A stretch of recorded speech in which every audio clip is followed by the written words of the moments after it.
That was pretty fun. Did you guys happen to catch in one of those scenes a little clip, a little Easter egg that might have been me? You didn't because I wasn't in it. I'm still working on that, kids. All right. Please welcome to the Nerd HQ stage in no particular order, but this particular order, Stephen Moffat, Mark Gatiss, Sue Vertu, and Amanda Abington. Keep it going for these guys. Thank you, sir. Thank you, sir. Please. I love you. Hello. Welcome back. Hi, thanks. Thank you. Newbie. Yeah. Who has a question? It's like Judge Judy. Do people actually want to ask questions or just take pictures? What the hell is happening? Heaven, yes, right there. So last time we saw you were pregnant, you were about to give birth. Me. Gordon. No, you reptile. That didn't take long, did it? These things go around the world at super speed. What had you done to deserve that? I was carrying a little extra weight, okay? Although, funny enough, he's pregnant now, so we should all congratulate him. It's not me, I don't know. I was pregnant. Oh, well, I was just wondering, how is your character going to balance now being a new mother with also loving the adventures that Sherlock and Watson goes on? Well, I'm a mother now of 2, and I work and balance Sherlock and John. Not like that. So, yes, so Mary's quite tenacious, so she'll find a way, because she's a badass. Next question. Right there, in the glasses, in the Elvis Presley glasses. Well done. Please stand, please stand. Oh, no. Or no. Oh, there you go. No, Perfect. no. No, please stand. Okay. Now, please sit down. Now, please stand, and please sit down. Thank you, yes. Thanks for taking the time to come all the way out here. Brilliant. Stephen and Sue, do you go by Steve or just Stephen? Stephen, generally, Stephen? unless you're Mark Gatiss, in which case you call me Steve. Okay. I don't know why. All right. But that's the way it is. Okay, I always think of you in coupling, which is my absolute favorite. That was Jack Davenport. You're okay. So I was wondering, this is a question for everyone on the stage. The last time you were in a giggle loop. What, sorry? A giggle loop, or if Steve could explain or Stephen could explain the giggle loop. A giggle loop. Giggle Loop's from an episode of Coupling where explains that when the last thing you should do is laugh, you always laugh. Oh, yeah. Which means the more tragic the funeral, the more harrowing the loss, the louder and more appallingly you will laugh. We've been talking about that all day. Yeah, we have actually. Yeah. When was the last time? Oh, the last time someone I love died. I can't really remember. I mean, it's always the worst time. I think the last time I was caught in one was probably at a wedding actually, which is bad if you snort derisively during the vows. It doesn't sound, not good, not good. Is this for all the panelists? Mark. Well, I've just told this story. I'll tell it again. My auntie died a few weeks ago, and I went to the funeral, and the celebrant, despite being briefed beforehand, said, we're here to celebrate the life of Jean Gatiss. And my dad at the back of the church just shouted, Gatiss! Top of his voice. And she proceeded to get the name wrong 5 times, and every time he said it. It was brilliant. And by the end, Gatiss! And by the end, we were slightly hysterical. It was good. It broke the ice. Breaks the ice of funerals. So, Well, actually, we were filming a scene, and I can't say what the scene was or who was in it. No. But it's that time when you're watching a rehearsal and you know you shouldn't be laughing. But I looked over at the costume person, and she was laughing, at which point I started laughing, at which point somebody else started laughing. I know what this is. You know the one I mean. And eventually Benedict... One day we'll be able to... I love that everyone here is like, tell us, what is that?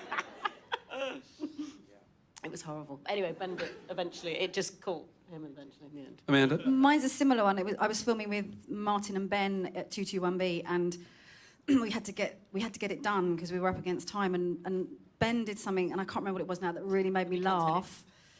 And it was a scene where you're not supposed to laugh, and it's that thing where it catches, and you're trying to do a take, and you go, and as soon as they say action, Martin went.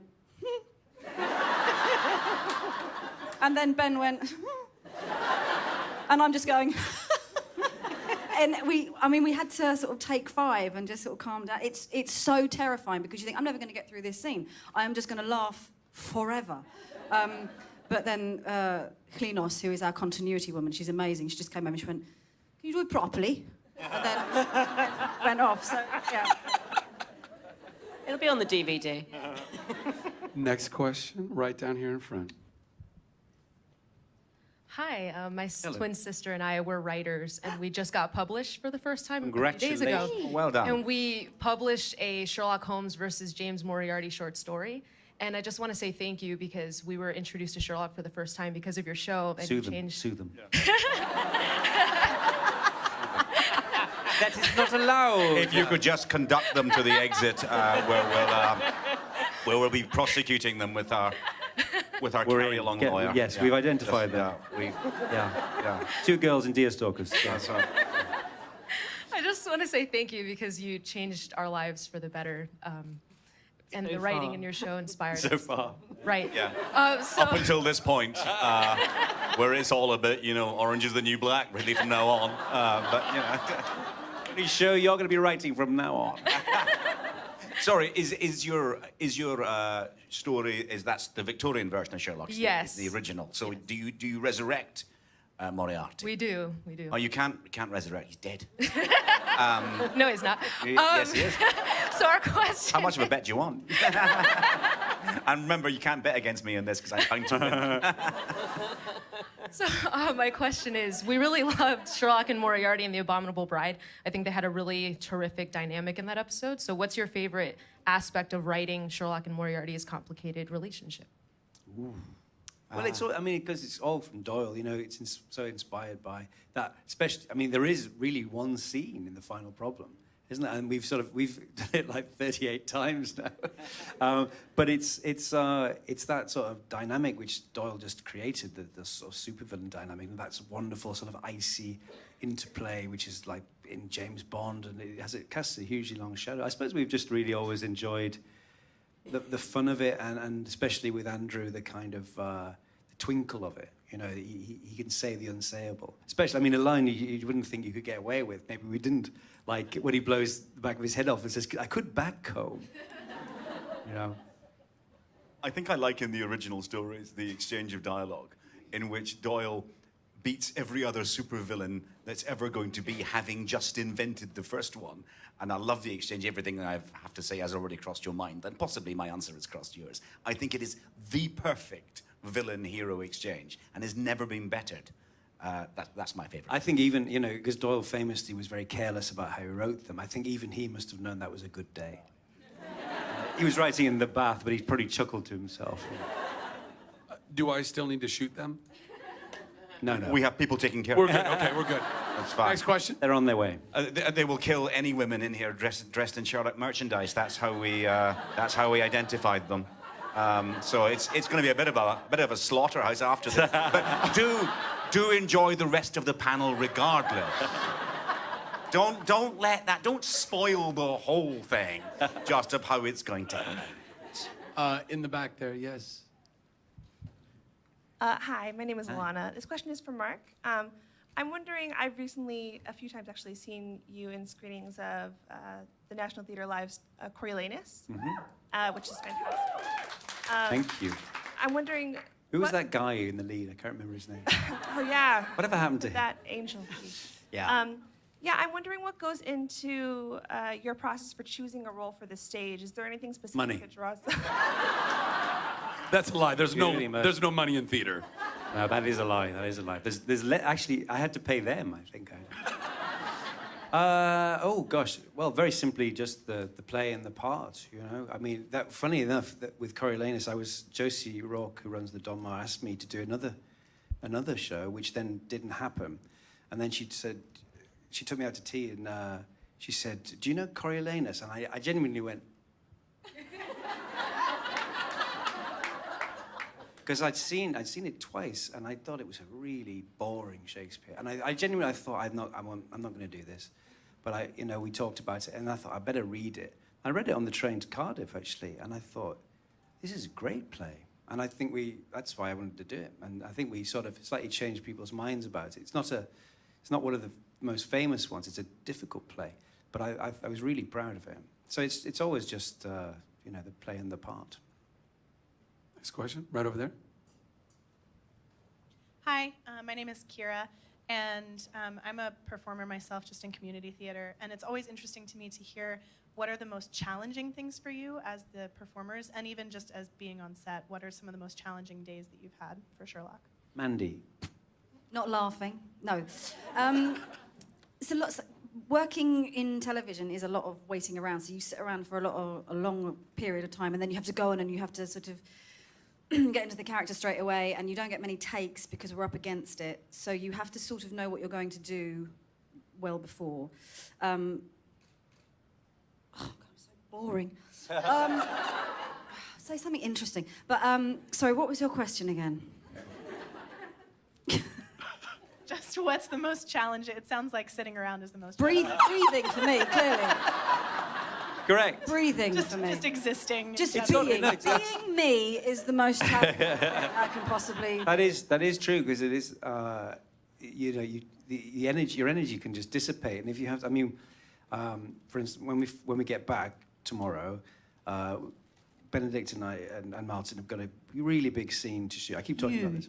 Which is on Tuesday morning, and but the big problem with that is, you block it and you rehearse it and then you shoot it, but then you just have to take it apart. You do one big wide version, then you do individual versions. Then you obviously want each time you do it to be as intense and as good as ever. And then the gaps in between are very difficult. You just have to sort of.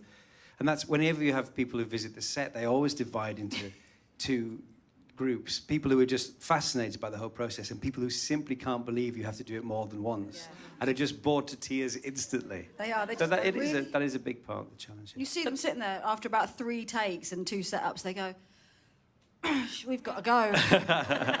Well, it was too busy. But also, I think you're having to do all that, and quite often you're having to do that at 4 o'clock in the morning. We've just finished, we're just clawing back nights now, but it's your fault. You keep writing nights, you do, in the middle of summer. So This summer, yes, that is very So difficult. you have breakfast at 7:30 p.m. at night, and you finish 4 in the morning. But you've still got to perform as though it's... It is actually, it's easier, I've found, it's easier being on camera. The time goes quicker and your energy levels keep up. Actually just being there. There's about a sort of 2:45 thing of like, when you think you're going to die. But it's absolutely unnatural place to be. The actual work, if you're pre-prepared and you know your lines and everything, that's not necessarily that challenging, because if you're good at your craft and you love it, then it's easier. But the waiting around is just boring. Do you like shooting nights at all? No one likes. Do you? No, I do like. What? Shooting nights. I know this might sound crazy, but we would be, Nosferatu.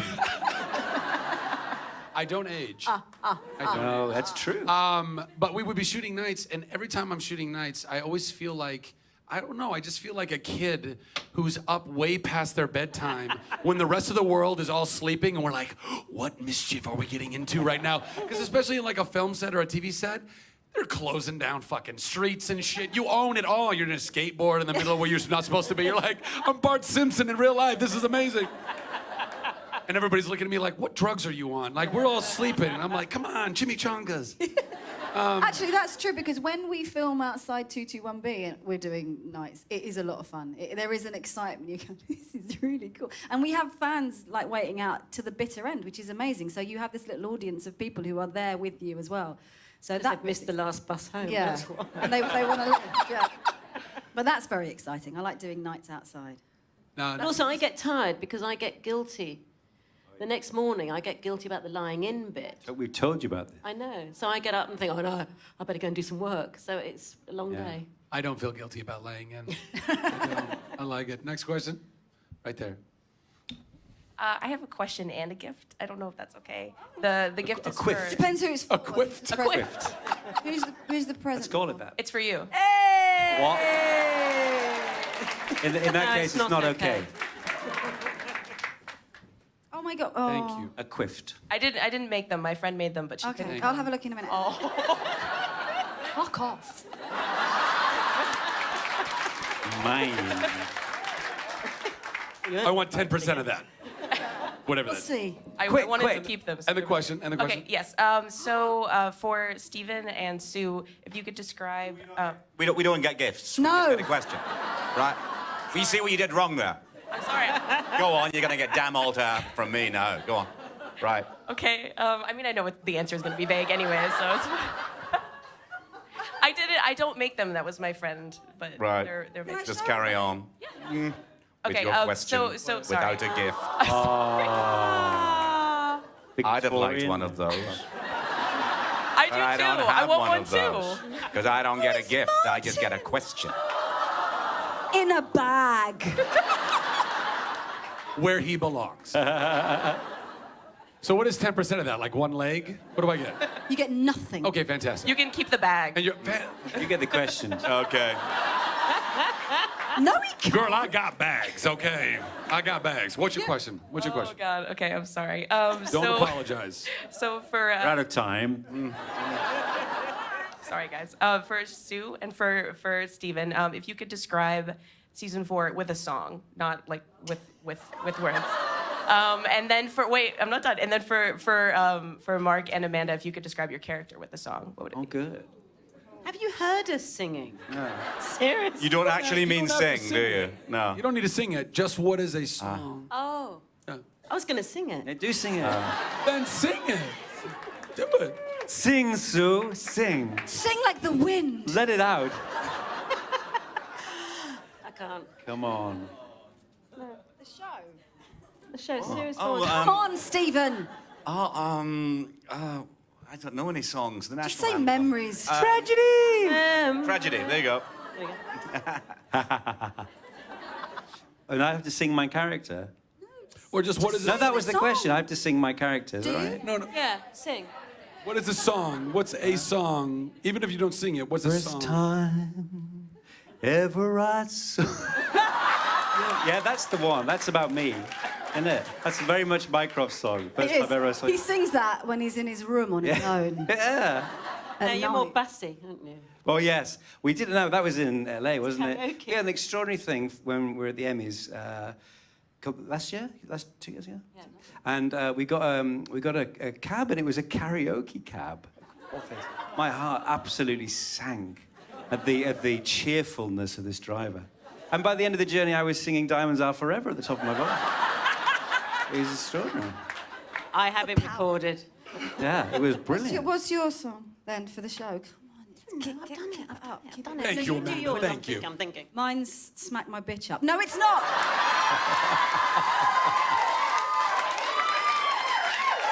Oh God. The Prodigy. That was The Prodigy. There is an actual song called. No, I can't say that because. Fuck it. I'm No, going to say you it. just did say it. You actually just said it. Who would be the bitch in this Live. scenario? I'm not telling. Ah! Can it be me? Yeah. Next question. Right, I'm gonna go with the green bracelet, wristband, thingy-majigger, and then I'll go. And then I'll go to you right after her. Is that- They're conjoined twins, Zach. First of all, thank you for sending Tumblr into Meltdown today with the trailer. Good, isn't it? We're in the process of dissecting every single second on Microsoft. We've already had a question which we were literally baffled by. This interviewer said, "Is it always the plan to bring back the woman?" We went, "What?" She went, "The fingernails." The what? What? There are some fingernails in it, apparently, which signifies the return of Irene Adler. Go ahead. We'll get on that after this panel. Yeah, sort that out. So my question is for Mark. So everybody seems to be getting in on the action with Sherlock and John and Mary. Are you going to be doing some action in this one since it's all terminal and devastating? What does that mean, action? Since you hate leg work, will you be, I don't know, shooting a gun? Oh, I see. Oh, wow. Yes, there's quite a lot of me this year. But that's not a fat suit reference. There was a lot of me last time. There was a lot of me. It's a nudity reference. Hey, I make no claims. We'll take any kind of shooting. We don't mind. Yeah. Thank you. Welcome to America. Controversial. Next question, and you got it. That's right. Mr. Moffat, I just want to tell you your writing has brought great joy and inspiration in my life, so thank you. Not me. Not You too, Mr. Gaddis. Not mine, it's Gators. Gaddis. Not mine. Thank you. My question Gators. my question is there a story for the whole panel that you'd like to bring to us sometime in the future? So I'm not asking for spoilers. A but- Sherlock Holmes story. No, I meant in any kind of story. Oh, right. Is there a story you are wanting to tell us? Collectively or just individually? Just individually. Any story that just, they'd like to. I really want What, you mean a redo fictional one? Sleeping Beauty or something. I mean, just a story, yeah. Do The we have project an you idea want for to- another story? Yes. Yes. And what I've got would an that idea I be? really, really like for Can you a tell us story. what it is? And I pitched it to Sue when where were we? We were in Rome or something. It was definitely Very a good foreign idea. place. It was a very good idea, and Sue liked it. Can I be in it? And what is it? Can I be in it? No. Well, I'm not telling you, but you just asked me if I had one. And it was We So do can I- have. No, we do have. There is a thing which we may want to do, which we would like to do. Yeah. There is. That is a thing. That's true. I'm not being silly. That is a true thing. Does it involve There is a project. a 6'4" Caucasian American? Yes. It's specifically written for you. What luck! Oh no, sorry, that bit's not true. But it could be. Could be. I'll Depends, audition. depends how today goes. Thank you very much. Next question, please. Yes, you right there with the awesome ears. Hi, I have live long and prosper. I have a question for Mark. You both write and act in Sherlock, so I wanted to know if you've had any particular scenes where maybe you were a bit self-indulgent, or if you wrote a scene. Have you seen The Abominable Bride? I refer you to seasons 1 through 4. Or if there was also a scene that you kind of wrote down and you're like, oh, why did I do this to myself? Oh yeah. Have you seen The Abominable Bride? No, I hope. I mean, I did actually, go through a period of removing myself. I'm not in some.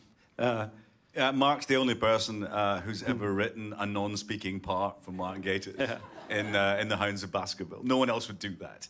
Everyone else would say, "Hang on, you're Mark Gatiss. You could have a line. He's got no lines in the Hounds of Baskerville." But I do, there's some nice things. But we try to be fair. But also, the really good thing is being able to change lines on the spot. I thought the other day, and actually, I thought, why am I saying it like that? It's really hard to learn. I can go to say it like this. I rang myself up, had a very stern word with myself, and made an executive decision. It was easy. Yeah. It's good. You don't let anyone else change them. No. Next question. In the back. Hi, I'm Angel, love from Canada. Well done. I just wanted to ask if there are any particular scenes that you wrote that you had to kind of convince the cast to do that you were kind of iffy about if you could get them to do it. No, I don't think so. We don't. They're very. Everyone's very. There's sort of a lively discussion about things that might be not contentious, but just a sort of. I'm not. Are you sure the character would do that? So, or particularly, could I just not say this line or do it with a look or something like that? But nothing. We haven't had to. Nothing major. No, there's been occasional things. Can I skip that line or can I move that around a bit? But no, they're. No one's refused point blank to do No, anything yet. not so far. It might. There was a scene actually from Mark might someday. scene He's from the only one I've Martin listened to. that wasn't that comfortable for him to do necessarily. So we made sure he did that while we were here. That's true. Yes, he's this on Friday. On wasn't he? his own. Yeah. A scene on his own where he can complain to himself. There's no one there. And there was that threesome scene that you cut. I'm What? joking. It was a joke. Now you've done it. No. That's 25 years worth of fan fiction. Next question. Right here. Right down here. Hey, It's a man. so with Star Trek and there's class, there's been a lot of introduction of LGBT characters, not to just out them as LGBT. And I'm not talking about Sherlock or Watson here, but can we look forward to any representation in the next season? Not specifically like outing someone as gay, but like just like having that there and just like not kind of ignoring it, but not like putting it in your face. You know what I mean? But not like that. Walked into that one. Why do all conversations on this subject end up being in your face or shoving it down your throat? I mean, every time. It's almost impossible. I can think of a few things. In this season, no, but that's not a policy decision. Obviously, it's not. And as we were talking about the other day, that for me personally, as a gay man, the problem is of trying to burden popular series or popular films with having to sort of carry everything at once. You know, see, it's very difficult to have a gay baddie, because then the danger is like, oh, you're saying that gay people are bad. Whereas, you know, that's the point is that everyone is all shades of everything, and that's life.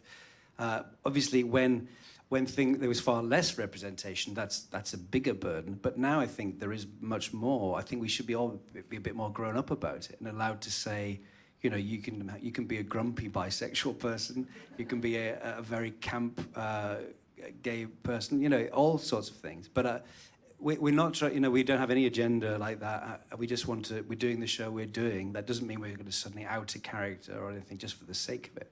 Has to be done with such, I think, intelligent delicacy too. I mean, the fact is, it's a danger if you make that their character. No, the reality of shows like Sherlock and Doctor Who is the subject of who you prefer to date is unlikely to come up in the middle of the crisis. You know, we're being attacked by insects from the 9th dimension. I like to date my own sex.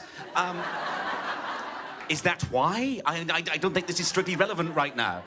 So, I mean, many of those characters. I mean, people rotate through your life a lot when you're working on a TV series. I, generally speaking, don't know if they're gay or straight until they turn up at the wrap party, because it doesn't come up in normal conversation, and there aren't any normal conversations in Sherlock or Doctor Who. But I think it's important that kids watching television see themselves on screen. I think that's important. It's very, very important. But to add to that, it must be done in a way that it doesn't seem as though you're forgiving them. You know, so often you can say, this person is gay, but they're a perfectly normal person too. Well, to a kid, you're saying, I didn't know it was in question. I didn't know it was a doubt until this point. So you have to be careful with it. But yes, the representation is hugely important, and it's something all of television has to get better at. That's the truth.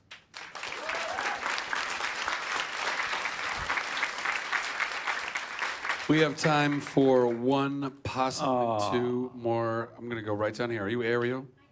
Where your fins, girl? No, I said where your fins at. Oh, where are my fins? I have legs now. Oh my God. It's a miracle. Then why do you still have a voice? Because it's at the end of the movie. Yeah. That's fair. And what's your question? My question is, thank you so much. Doctor Who, Mr. Moffat, and Sherlock, they've been such a huge influence on my life. And Sherlock, when I was little, my great-grandfather used to read me original... How long has it been on? Arthur Conan Doyle's stories. He used to read to me. And so when the show came out, I was just so excited because it brought back all those wonderful memories. And so my question is were there any books or stories or things that all of you heard or were exposed to as children that sort of influenced your life and who you've become? Oh, The Velveteen Rabbit. Yeah, that was a big influence on me, and I still read it to my kids today. My 10-year-old hates it because he's a boy, and he's like, no, I want to watch WWE. But my daughter loves it still, and I still live by the love in The Velveteen Rabbit. Sue? Oh. I loved The Enchanted Tree by Enid Blyton. Oh, Enid Blyton. You know the one I mean? Yes, I do. The wishing chair and all that malarkey. No one knows what we're talking about. Oh, sorry. Dracula. Let's say The Velveteen fucking Rabbit. Although it was actually the Velveteen Fuck you. Rabbit. Yeah. Has that influenced You'll your never life? have heard of it, but No. Tom's Midnight Garden by Philippa Yeah. Pierce is what I've been ripping off for all my life, really.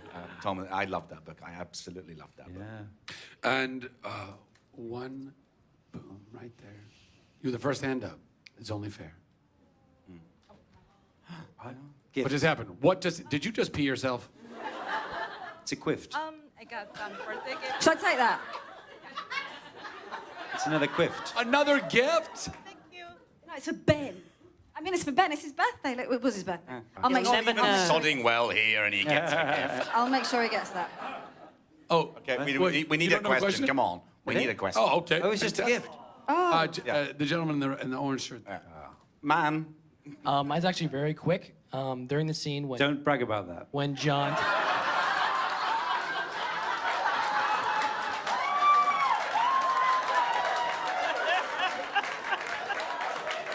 I mean, you did walk into that. That's on you. That's on you. I accept it. When John asked Sherlock to be his best man, was there actually an eye when Sherlock took the sip in the cup? And now an actual eyeball. No, like a fake one. Was Yes. it when he? Oh, really? Okay. It's a fake ball. It's not a real eyeball. You're not that cruel. That was quick. Then one more. Right there. Boom. Boom, boom, boom. 48 seconds. You're right. Look to your left. Look to your left. 45 seconds. Nice shirt, by the way. Hi, I just want to express how much I love Mycroft, played by Mark. Correct. You look amazing in the suit. Thank you. And since you're the writer, can you write more scenes for yourself? Yes. Will do. Have done.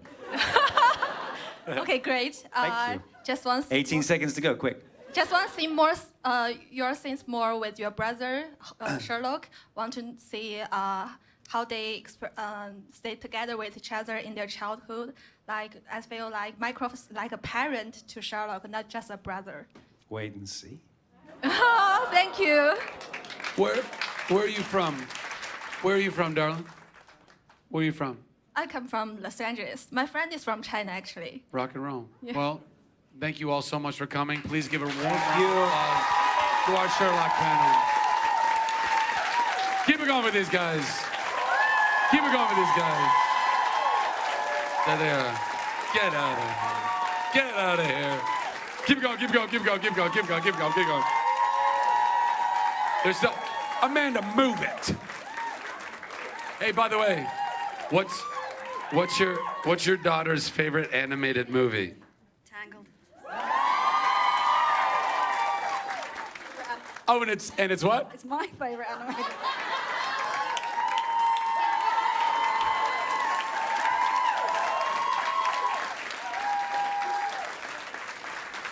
I met her backstage and she goes, listen, I'm so sorry. I really don't want to, like, you know. But me and my daughter really, really love Tangled. Can I take a picture with you? And I'm like, what, are you kidding me? I'll do whatever you want. Was that fun? Fantastic. Have you guys been enjoying yourself at Nerd HQ this weekend? Fantastic. I love you guys. God bless you guys, and I'll see you later.